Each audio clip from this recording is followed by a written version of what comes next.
Hey guys, what's going on? So, I don't often make videos while I'm actually working in the shop, because you know I got to keep working.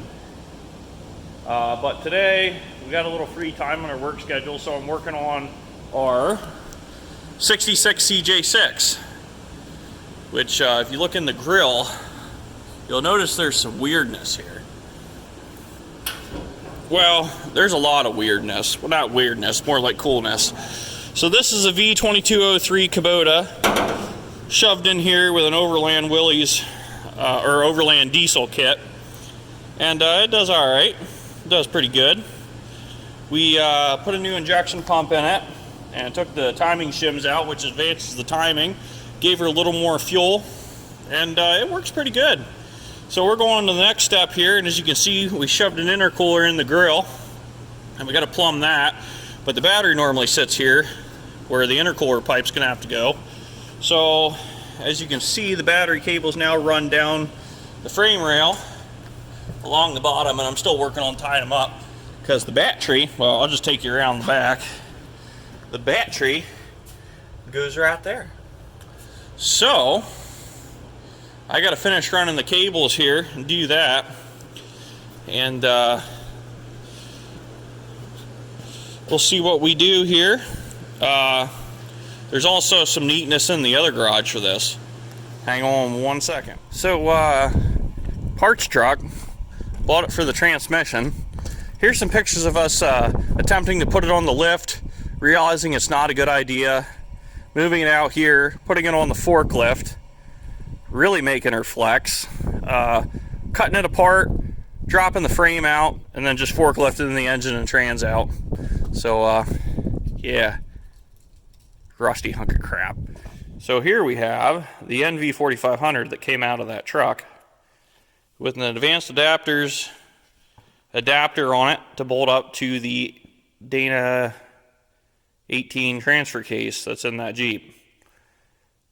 And we'll cut to another clip here. Okay, so back under the Jeep here, we're looking at the transfer case, and as you can see, the rear diff is offset like the front is. So the front and rear drive shafts come off the side of the transfer case instead of only the front coming off the offset part. So on the center of these Jeeps, on the transfer case, you can bolt like a PTO on, or in this case, an overdrive gearbox. So seeing as how the overdrive gearbox is on the transfer case, we'll be able to keep it on there and bolt it to that NV4500.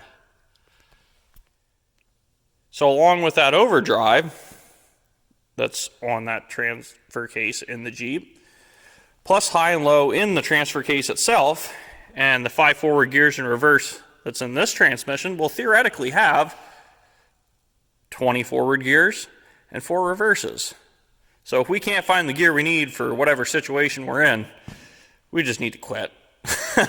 So this Jeep's about to get pretty dang cool this winter, because once the snow starts flying and the salt goes on the roads, we're not driving the Jeep anymore because it's an original body Jeep with no rust on it. Yeah, and we're not about to ruin that.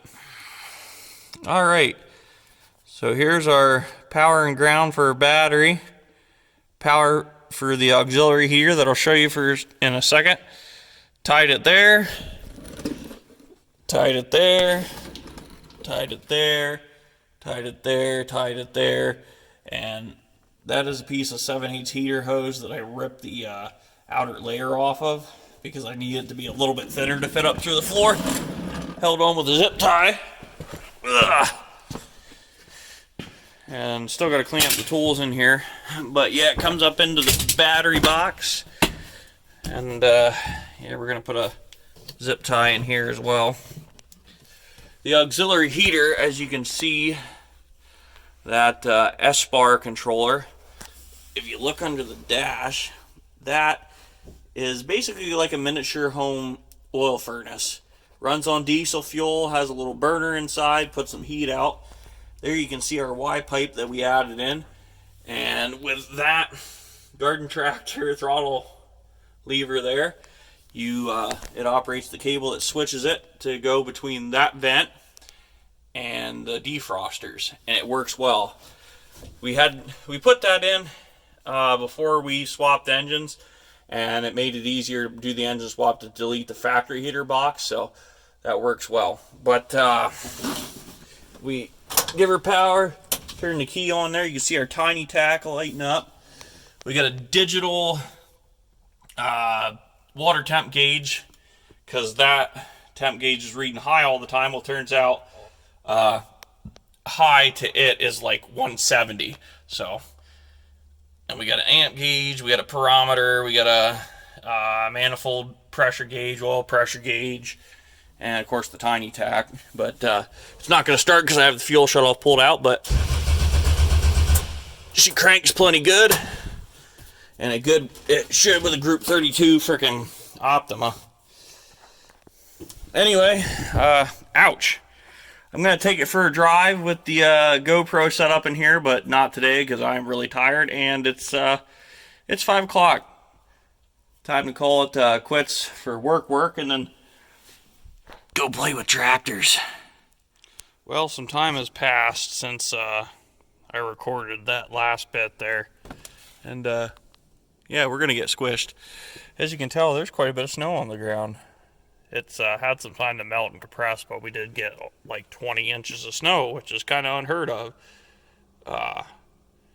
in our area as of recent years. Actually, in the city just north of us, they broke the record for as long as they've been recording. They got 24.7 inches.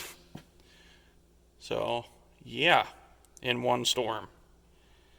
Anyway, enough babbling on about that. I wanted to get some footage of driving this, but as you can see, I missed the mark. We're doing some adapting. SP Machining. They make this is a GM standard bell housing pattern that'll fit on a Kubota V2203.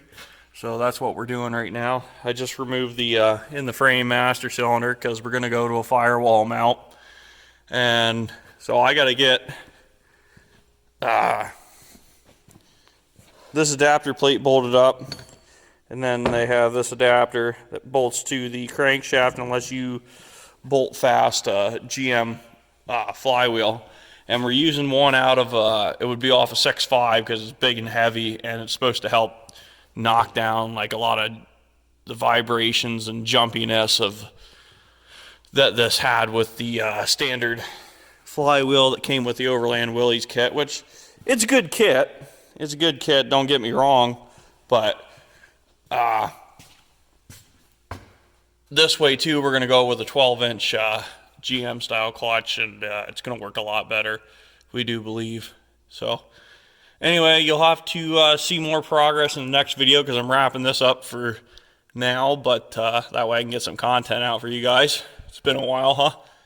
Anyway, thank you so much for watching. I hope you enjoyed the video, and until next time, guys, take care.